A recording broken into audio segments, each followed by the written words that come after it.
doing things that you know will expand your network, which at the end of the day is where the real opportunities lie. What's your name? What do you do? I'm Alberto, and right now I'm the Director of Account Management and Client Relationships at MobileAds. We are a company that does transit out of home by wrapping rideshare vehicles and swarming events to do targeted marketing in spaces such as F1 races, Super Bowls, tech conferences, different industry conferences, and also launch brand awareness campaigns that can last anywhere between 2 weeks to a year or a year and a half. So you said something about car apps. What exactly do you do with that? Yeah, so what we do is we created an app in which we hire basically or recruit drivers that are in rideshare vehicles. So think Uber, Lyft, Uber Eats, Postmates, DoorDash, all these companies. We are utilizing their drivers because these are drivers that are spending on average 60 hours a week in the street and using their vehicles to wrap them and basically creating a mobile billboard that will give our clients impressions in the routes that they're creating every day while they're driving for Uber and Lyft, and also gives us another layer that we can leverage, which is all these drivers are having a lot of passengers in their vehicles. Rideshare driver normally has anywhere between 20 to 40 rides a day, 20 to 30 rides a day. So we can also do interior marketing in the form of screens, promotional products, and even putting sales reps in some vehicles in order to pitch people at a conference or something of the sort. Wow, that's super cool. So what exactly do you yourself do? Yeah, so my role at this company started 2.5 years ago. I was still in college. So you guys are listening. It's never too early to start, just like you guys are doing, so congrats on that. I started as a sales agent, was basically just making commission. Did that for 2 years while I finished my MBA. And then once I finished my MBA, I was able to transition into a bigger role in the company. We're a startup, right? So we're basically a 4-man team. We have the 2 founders. We have a CRO, which is a chief revenue officer. And then me, which basically leads every single client relationship and satisfaction of the client. So basically, I ensure that every single campaign and every single KPI, which is a key performance indicator, that the client sets out, basically the goals. I make sure that the goals that the client wants for a campaign are achieved. And I do that by communicating with my operations team, with my drivers, and also knowing very well what the client really needs out of the campaign that they're buying. So what exactly is a key performance indicator? So for example, CPM, which is cost per mil, or cost per 1,000 impressions. So some clients want to achieve a very low CPM. So we kind of target we construct the campaign in a way so that we can achieve that goal.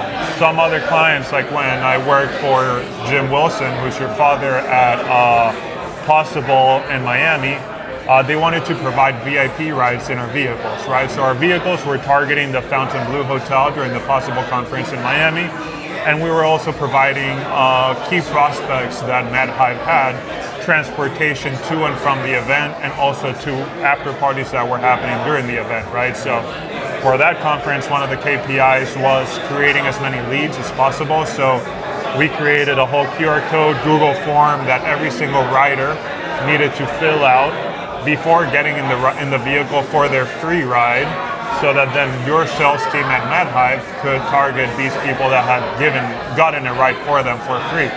So basically you're creating some connection with the person that you're impressing in order to leverage them and make them more likely to answer any emails that your sales team is going to be sending their way. Okay, and then with the QR codes, do you think that made it like easier for like everybody? Like that was like a goal of yours? Yeah, I mean, QR codes are the new normal. I mean, 10 years ago, you would go to a restaurant and it would be a paper menu. Nowadays, 7 times out of 10, it's a QR code, right? So our generation and our society has been really used to starting to scan every single QR code they see. So we see more and more clients placing QR codes in our mobile billboards, which are our vehicles, or even within the screens in our vehicle or promotional products that they give out, because they know there's a predisposition of everybody in this current world to scan a QR code. And by scanning a QR code, you can get the device IDs of the people that are scanning the QR code. You can create a call to action, right? You can create a QR code that leads to a website, which can be a point of sale, which can be a form where you can compile information. So QR codes are definitely something that enhances any campaign if you leverage in a way where people are really likely to scan the QR code, right? You also have to create campaigns in a way so that people are likely to scan it. Okay, and then so I know that you swam before in the Olympics. It was very cool, by the way. Thank you. How did you get from there to where you are now? Yeah, so I used to be a swimmer full-time while I was going to school. I got recruited out of a high school to attend Stanford and be in the varsity swim team there. Went to a couple NCAA championships. From there, then ended up doing my MBA at UF. And I always saw my sport of swimming. Swimming is not basketball. Swimming is not golf. Swimming is not baseball. I knew I was not going to become a millionaire and be able to live my entire life off of it. So even if you're a basketball player, one of these big money sports, you got to realize the percentage that actually gets to live out their entire life with that money is really small. So my parents always drove this idea into me that I needed to use my sport as a tool to get me into the best rooms possible so that I could have the best conversations possible, so that I could get into the best schools, so that I could get the best education possible, which would then set me up, right, for the next stage in my life. I went very heavily into my swimming career, so did end up getting 2 Olympics under my belt, Tokyo and Paris. And that once again added a lot of doors, right? It looks really good in your resume. It also tells your employers that you're somebody that has values that are sometimes hard to achieve or obtain in other aspects of life. And yeah, it was basically I got to the position where I am today because a competitor of mine, one of my rivals in the swimming pool, who I competed against in Tokyo in the Tokyo Olympics, invited me to a bar in Miami. And the founder of the company who I work for today was a friend of his, and 2 weeks later I started working for them, right? So another thing about it is it expanded my network, right? So that's something really important, like doing things that you know will expand your network, which at the end of the day is where the real opportunities lie. So how do you think your mentality from swimming, do you think that came into play with your work? Yeah, 100%.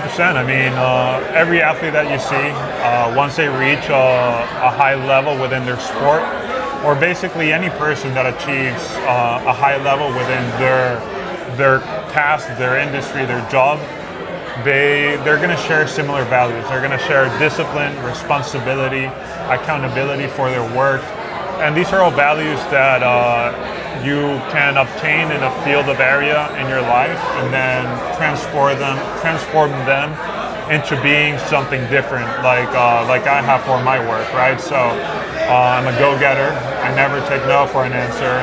Always pushing for new clients. Always pushing my operations team to do their best job to ensure that we exceed the expectations of every single client that we have. Because if we exceed expectations, that means added revenue in the next campaign that we sell for them, right? So always just like and the predisposition to really be on task and not really have work hours, right? Because when you're a high-level athlete, you might be swimming only 5 hours a day, 4 hours a day, but you're always on task, you always have a goal, and that's something that I've been able to replicate in the work environment. I always have in the back of my mind what my year-end goal is, what my year revenue is, how many clients I want to have, how many clients I want to manage.